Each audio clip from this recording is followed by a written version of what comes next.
everyone, Renee here. I'd like to wish you all the happiest 2025. In this video, I'm going to be sharing my 2024 year-end favorites. I feel like I haven't properly closed out the year until I do. This is the skincare that was new to me last year and I loved enough just to make a part of my regular routine. The unofficial first part of this video would be my most recent one on my 2024 winter skincare favorites. To avoid repetition, I will link that video in my description box, but also because I'll probably be referring back to it a lot in this one. Usually what I like to do after these favorites videos is go through a skincare routine so I can show how I use and apply everything. Plus, I just really enjoy doing skincare routine updates. However, the majority of the last month I have been recovering from pneumonia. It's been a slow, brutal recovery. I had some really adverse reactions to some of the medication that I had to take. It affected my skin in a big way, and that is still in the repair process. So the small update is right now, I'm just really focusing on healing and repairing my skin. So these days, my skincare routine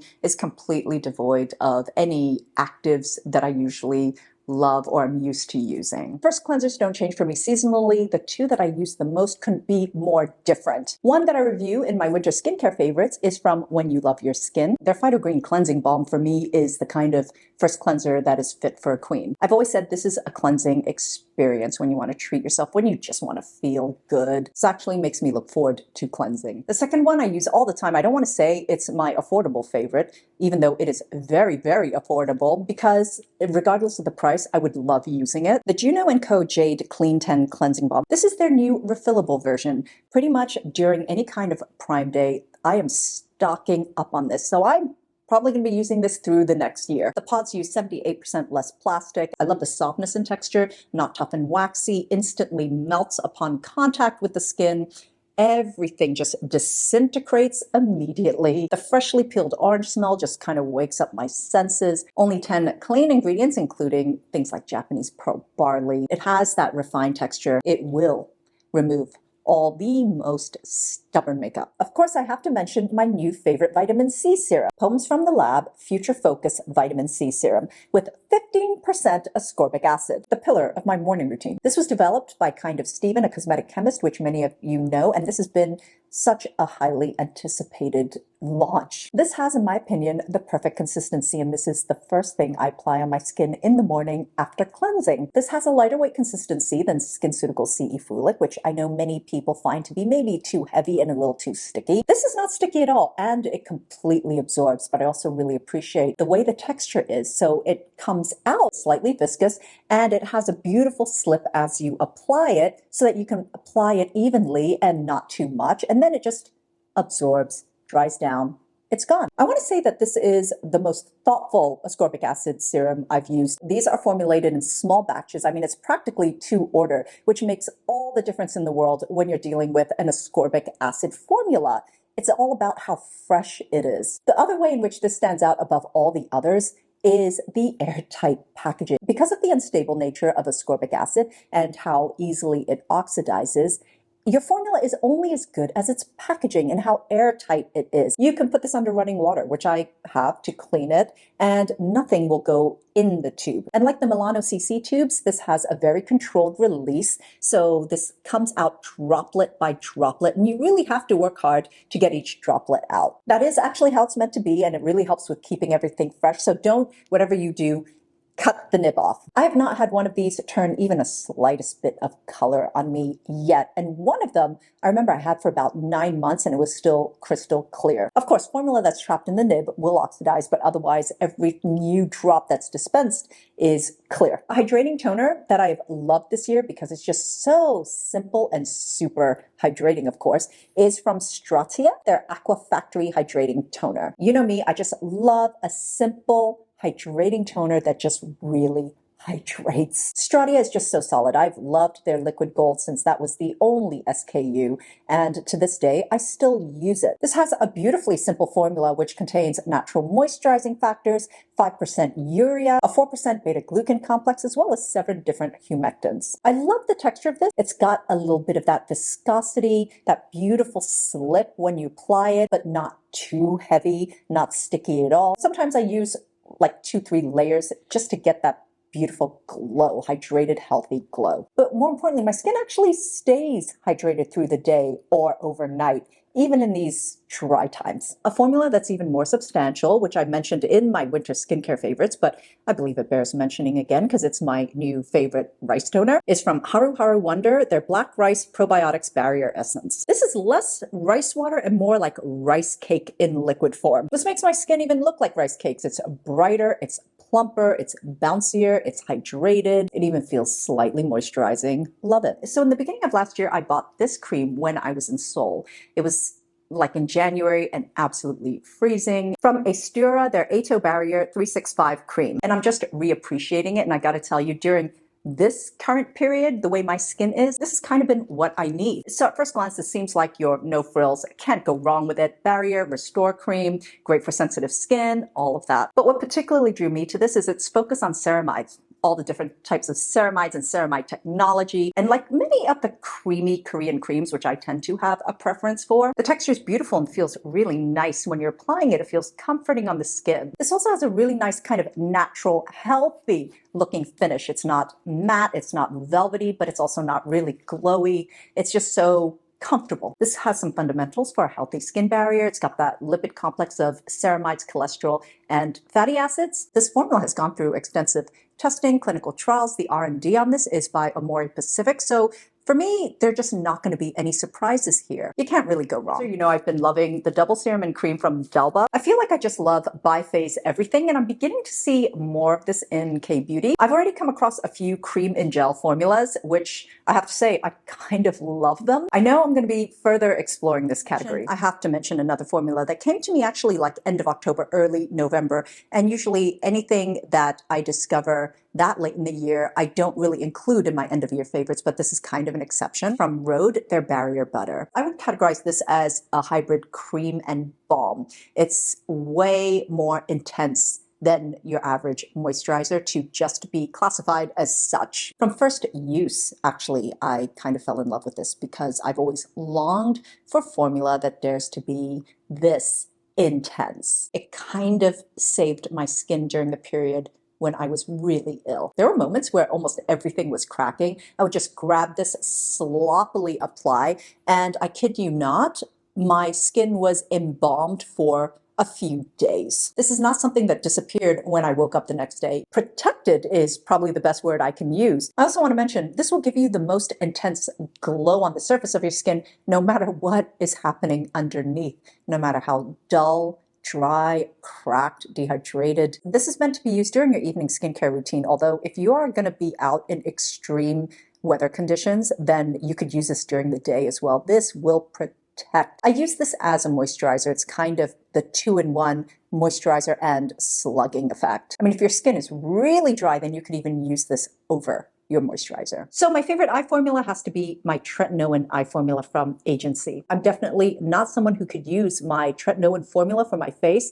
in the area around my eyes. I've tried many times, and I think the side effects have always been too much to be worth it for me. So the fact that they have a separate, super gentle tretinoin formula for the eyes, it just made me so happy. I just love the texture of this as well. It is really, really substantial. This is like more like a balm consistency than it is a gel or a cream or anything like that. And it really lubricates this entire area. And I mean intensely moisturizing. I mean, even in the winter, this is just great, especially for a nighttime eye cream. This does absorb and dry down as well. It's not like putting Vaseline around your eyes, but I just love how easily it glides when I'm applying it. I mean, there is no tugging. This is just almost a perfect formula for me. As a daytime eye cream or any other time that I'm not using Tret, I've been using from OneSkin, their OS01i. This was also my winter favorites, although I kind of started in the summertime. I only put it there because the texture is more creamy and it's more dense, although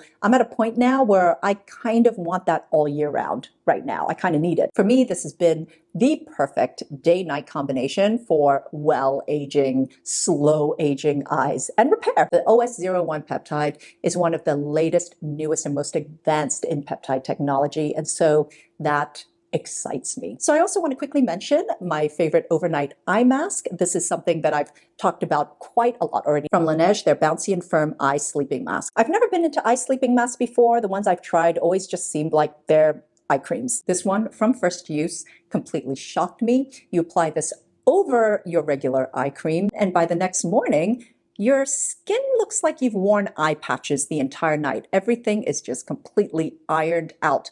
All the visible lines are just not there. As far as treatments go, I absolutely love the microinfusion system from Qure. One of the most effective treatments that I tried in a clinical setting was microstamping growth factors. So I was really thrilled to see an at-home option, but also super curious. I did an at-home luxury facial video where I included a more detailed review about how this works. I will link that in the description box, and I think this is executed so well to be a safe at-home treatment, but still effective. The dermastamping needles are 0.5 millimeters, which is the minimal amount to effectively work. So you don't need numbing cream, you're not going to be bleeding all over the place, but it will create that deep passageway. When I first started using this, I definitely was a bit too light-handed. I was very ginger because, I mean, it's not painless. And I would always be left with so much serum. That's okay, I just apply it afterwards. I love the EGF serum, by the way. But when I really started stamping properly and letting the needles go as deep as they need to, everything just worked better. My skin would even feel tighter in the next few days. The toggle that releases all the serum works better too when I'm putting the right amount of pressure. When I use it nowadays, I have very little serum left, but I noticed that for the few days after doing this whole system, my skin just really glows. One of my really good friends actually uses this almost solely on her neck area, and it's made quite a vast difference. As far as devices go, and I'm definitely in a device era, which I think just naturally happens as I progress in age. There are two that I use that are not just helping things beyond what topical skincare can do, but they're also quite fun to use. Of course, Medicube's HR Booster Pro, I mean, there are 5 modes and tremendously skin-entertaining, at least for me. I'm still kind of in awe, though, by the sheer strength of this device. For a long time with devices, other than like a few beeps or buzzes, we can't feel that there's anything happening. With this, you really can. I feel like I was on a really good run with this, with the tightening, firming, glowing. Of course, everything came to an abrupt halt in the beginning of the month. Looking forward to starting it all back up again. So about a year ago, I shared in my nighttime routine that I was using the Lima laser. I also really believe in laser light therapy and just really wanted to see if I can get results just doing this at home. Laser light therapy is for more advanced aging concerns, and the laser diodes have the ability to go way deeper than LED. It's effective at really targeting rather than getting a broad area. Every single night for 3 months, I have to manually apply this on different sections of my skin for 45 minutes to only just start seeing results, which I did notice subtle improvements, and I was getting compliments. It's just, for me, it's unsustainable. The fact that I was able to do it for as long as I did is kind of a miracle. I mean, I already have a laser mask for my scalp. I've just been waiting for one for my face. So this has kind of been everything I've wanted. From Jovs, their 4D laser light therapy mask. For a more detailed review about the science, how it works, why it's better for more acute aging concerns, I will put a link in the description box, but I don't know if this is a psychosomatic thing. I feel like my skin was looking better after even just a week of use. Plus, this is the most comfortable fitting mask I have ever tried. I actually look forward to using this the most again after everything goes back to normal. As far as sunscreens go, every year I just try so many of them, new ones, new reformulated ones. I feel like the formulas are just getting so similar. It's getting really hard to differentiate why one may stand out above the others. And also, if I love one formula, there's pretty much like a gajillion other brands that have a really similar formula. The 2 Korean sunscreens I will say that I personally use the most and reach for the most. One of them is from Isntree, the Onion Fresh Fluid Sun Cream with an SPF of 50, PA of 4+. In the beginning, honestly, the idea of onions or any kind of food aromatics was not the most appealing, but I really love this formula. First of all, the texture is so milky and light, and when I apply it, it's still light, but it leaves my skin with the most beautiful finish. And then there's the new sunscreen from Beauty of Chosun, their Relief Sun Aquafresh Rice Plus B5 with an SPF of 50, PA of 4+. This is a lighter weight version of their original rice and probiotics, which I also love. But the difference between the two are not so extreme. It's just that the texture of this is lighter. But on the skin, it still makes the skin look really healthy and hydrated. One that I love and been using the entire of last year is this one from Supergoop. Their Protect Tint with an SPF of 50 and a PA of 4 pluses. This uses a mixture of mineral and chemical filters, which I tend to love. The application is so easy. It's so light. I can apply multiple layers. The tint really is quite subtle. So even after applying 2 layers, which is what I do with my sunscreens, it's not like you have a lot of coverage. It still looks like your skin. Everything is just slightly more evened out, and it dries down, giving a kind of skin perfecting and blurring look as well. So I do wish these were larger bottles, though. This is practically travel size, and it's been great for travel. I also love these 2 sunscreens from Eucerin. The one that is kind of similar to the Supergoop is their Sensitive Skin Mineral Face with an SPF of 35. This has a universal tint and that skin perfecting finish on the skin, so you don't really need makeup afterwards. So what I've been using as base makeup this year and really loving, this is a hybrid from U Beauty, their Super Tinted Hydrator. This is for those of you who, like me, don't like to wear base makeup, especially high coverage ones, and would much rather prefer like a tinted moisturizer just to subtly even out the skin tone. The Super Hydrator is one of U Beauty's most popular formulas. It's a lightweight, elegant moisturizer. I have to say, when they came out with this formula, it was impossible to find shade 3. When I got this, it was literally the only one left in New York City. This gives me exactly what I want in my makeup. It's, first of all, it is good for my skin. It's a sheer coverage, but enough to even out the discoloration or make any of the contrast less intense. The skin finish is a healthy, hydrated one. I mean, it looks like my skin, but a little better. I would be remiss if I did not mention masks at all in this video, because they were kind of a big part of my skincare story last year. I kind of had a mask renaissance. I did a recent video on my favorite masks, which I'd been nothing short but obsessed with. I will put the link in the description box down below.